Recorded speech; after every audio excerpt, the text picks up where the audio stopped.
Good morning again. Daniel again. Hope you had your breakfast tacos this morning. I sure did. What are we going to talk about today? Here we go. Campfire story number 3. What are we going to talk about? You know what we're going to talk about. You know what time it is. It's time for football! Yeah! I love football. I will watch any two random schools, Nabisco Tech versus Cheeseburger University. I don't care. I will sit down. I will watch the entire thing. Football is my favorite sport. It's real interesting being in band and being forced to go to football games. I was always the kid who would pay attention and would know players' stats and stuff like that. And then, if we had to play an instrument, okay, fine. But let me pay attention to the game for a while. What is your experience like being in the band going to football games? I don't necessarily want to focus on halftime performances or anything like that. I just want to tell you a couple of just random stories about being in the band and going to football games and watching your football team lose about 75 to 80% of those games. I mean, they tried. They tried real hard. But it didn't always work out, to say the least. So here we go. Freshman year of high school, my football team won a total of 2 games out of a 10-game season. It won the first game, which was they won the 2 rivalry games, essentially. The first game, it's the first game that the school plays every year. It's been this way for about 30, 35 years, something like that. And it's something called the Gucci Bowl. The reason they call it that is because those 2 schools back in the day, remember 25, 30 years ago, those were the 2 rich kid schools in San Antonio, Clark versus Churchill. That was considered far north San Antonio. And everyone thought, those kids, all they have are Gucci backpacks and Gucci belts, and Gucci purses, and Gucci vending machines, all that crap. So it was sarcastically named the Gucci Bowl. My very first football game and my very first performance in a stinky, not very attractive band uniform was in the Alamo Dome. It was one of those games that, they'll put it on at the Alamo Dome or they'll put it on at AT&T Stadium up here in the DFW area. Well, they'll put a triple or quadruple header. And they'll just sell tickets. And it'll just be football from 9 o'clock in the morning all the way until 10 o'clock at night. They'll bring in schools from all over the place. Ours was part of the Texas Football Classic or something like that. We performed at 11 o'clock in the morning. And my very first performance was in the Alamo Dome. I got fond memories of that place. So anyways, we won that game. We lost the next 8. And then the second game we won was the final game against Lee. And the band wasn't even there for that game. We were at the Bands of America Houston Regional back in 1999. See, back then, kiddos, parents, and everybody listening, thanks for the support, by the way. Bands of America Houston Regional used to be held at Rice Stadium on the campus of Rice University. And that used to be the best regional in the nation. Easily. And there was some bitterness back in the day with the bands. Cordiality and humbleness was not the name of the game 20 years ago at that regional, to say the least.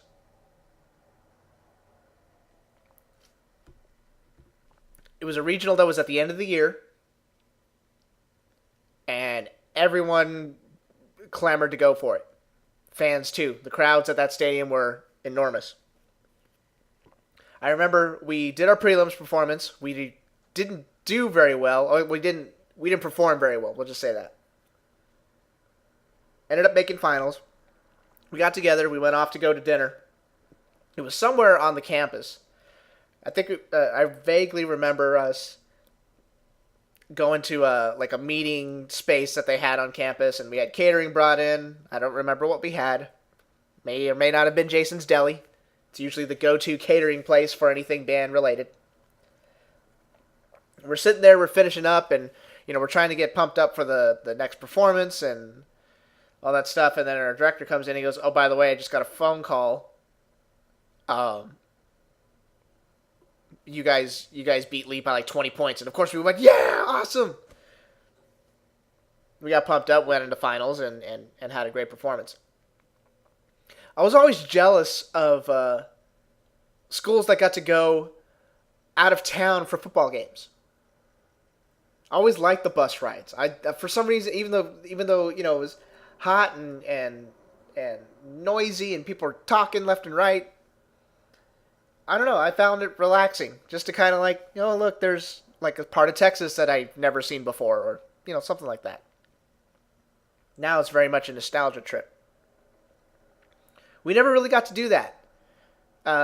Believe it or not, when your football team's not very good, you don't get invited to play a lot of non-district games outside of your city. I remember 2 that we did, and there may have been more, but I don't remember those. There were 2 my freshman year that we played. We played New Braunfels in New Braunfels, which in relation to San Antonio is not that far, but when you're on a bus, it takes a little bit to get out there. We played New Braunfels at their stadium. The game went into double overtime. We lost. And then we didn't get back to the school till like 12:30, 1 o'clock in the morning. Then we had to be up early in the morning because the Bands of America San Antonio Regional, which was our first contest of the year, was the next day. And that was my first experience of, okay, now you got a football game. Great. You did the football game. Now you got to wake up super early the next morning and you got to go compete. 2 completely different kinds of performance mindsets, I guess you could say. You have an away football game where nobody cares about you or pays attention to you. And then the next day, like literally less than 24 hours later, you're in one of the biggest stadiums in the United States, and everybody's paying attention to you. That was real trippy for me, but it was a good experience. I think the next game we played, we had to go to Corpus Christi. I was like, all right, we get to go to the beach. No, we got to go get our butts kicked by, I forgot, Corpus Christi Carroll, Corpus Christi King. It was one of those schools. And I remember this in particular. We got to the stadium, and there were palm trees all around the stadium. We're like, hey, this is awesome, man. It's like being in Hawaii. So we get there, we sit down. We took the whole band there, too. It wasn't just like, juniors and seniors go. No, we took everybody. So there's a 300-person band going to an away game. So I was sitting next to a senior saxophone player, little freshman, trying to mind my own business. And we see the other team. I'm like, okay, they're actually smaller than we are. This should be good. The other team had a running back who was like 5'4", and that's being generous. This kid was tiny.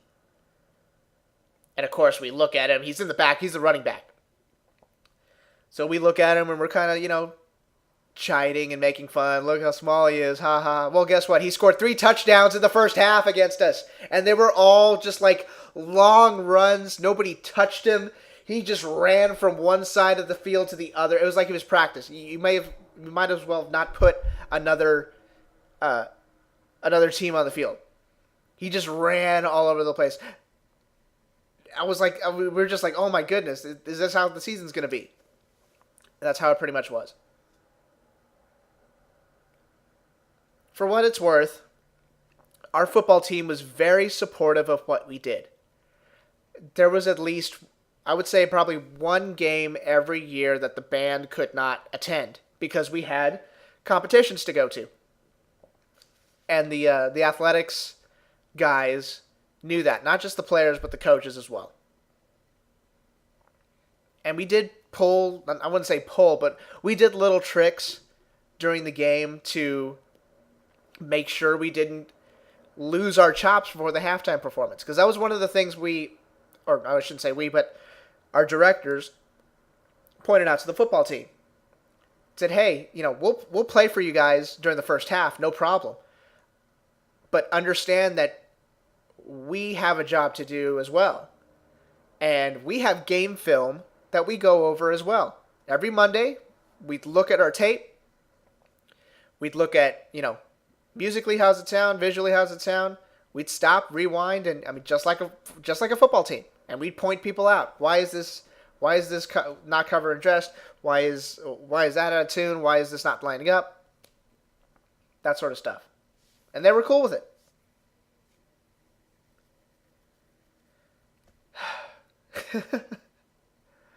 It was just most of the time you're sitting in the stands and the guys are trying so hard and you're trying to support them. It just didn't happen. Those little things that we did, we didn't play all the time in the first half. And of course, we told the brass line to take stuff down an octave and not go completely crazy when you're playing all that other stuff. Because there's no point in blasting all your chops during the first half. Then you get to halftime, you got nothing left, and it's not representative of what would go on in a competition day. And of course, the second half we go crazy, we play wherever we want. Like I said, the football team was very understanding about that. We appreciated that a lot. Sophomore year, apparently we made it to like the area round of playoffs. I have no idea how that happened. I don't even remember it. The only thing I remember about the football season that year is that we went to a football game on the road somewhere in San Antonio, and it was cold. So I assume we made it to like November, and that was it. Junior year, I remember absolutely nothing about that football season. None. Actually, I do, but I don't want to get into it. It wasn't bad. It was just, I don't know. Senior year. Here's the golden goose. I'll let you guess how many football games we won my senior year. If you said 0, you are correct. We lost all 10 football games that year. It was heartbreaking. I was the drum major that year. I was like really pulling for these guys, and I knew, I had grown up with a couple of the football players. Like I went to middle school with them, and some of them went to elementary school with. I'd known these guys for a long time. And even though we didn't have classes together and, maybe our social circles didn't necessarily intersect or overlap, we wanted them to do well. You get to that age and you're about to transition into the next part of your life. You look for people that have been a part of your life a significant amount. And you kind of lean on them a little bit. There's that sort of unspoken camaraderie. Like, hey, man, we used to go play football in the street, just kind of joking around. Now look at you. Now you're on the football team. Now I get to, wave my arms around for the band. Those guys tried. They tried so hard. And it didn't happen. It didn't happen. I don't remember if this kid was an alternate or if he ended up getting a spot at the last second.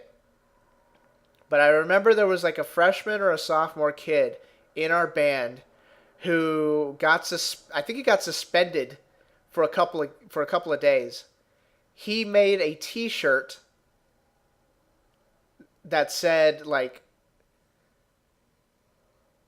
0-10, let's do it again. Like something disparaging to the football team. And apparently he was selling it. He was selling it to people on campus, and he got suspended. We had to go to the football team. We had to go to the coaches and apologize and say, hey, this is just a rogue kid who's, trying to do a bit. That's not representative of us. We respect you guys so much. And they were okay with it. They knew. They're like, hey, we know that that's not what you guys are about. We get it. You guys have been supportive of us. But, I don't want to piss off a bunch of football players just because some random kid tried to make a few bucks off of it. Off of the non-success of the football team. It was painful to watch. Real painful to watch. What I found interesting was the amount of parents who would come up to me. This is my senior year when I'm like, I kind of decided when and how much we played during the football game. And had parents like walk up from one side of the stadium to the other, and they would go, "Hey, how come you guys aren't playing?" Like, I don't. It's the first half.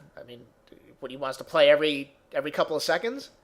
Of course, parents don't understand that. They don't care. Football parents are kind of like, if the football team's doing poorly, then the band needs to play more. Then it's like our fault. Angry parents too. You guys need to play more. You need to play more for your football team. I said, hey, we got stuff to do too. But they don't understand that. It's crazy. Football, man. Those were some good times. I enjoyed those experiences, even though they weren't the best. There's some bands that get to go all over. They get to travel all over the state because their football team's awesome. I was always very jealous of that. One of my favorite parts about being in the stands were the times that we could pick up the other team's play calls on our Long Ranger that we used in the band. Had the old school Long Ranger, he'd put it back there. The director would have his wireless mic on him. He'd say, hey, let's play this, or let's play this, whatever. Every now and then, you would get the other team's play calls on there. 36 white, XYZ on 2. That sort of stuff. We could hear it. And of course, we had no way of communicating that to the football team. It could have helped, even though it's all code. You never know. There could be some terminology that overlaps and might get an edge on it. But we would hear that stuff and we would just laugh and laugh and laugh. Technology is a lot more advanced now. Now people just can think of the play call and it goes right in. No big deal.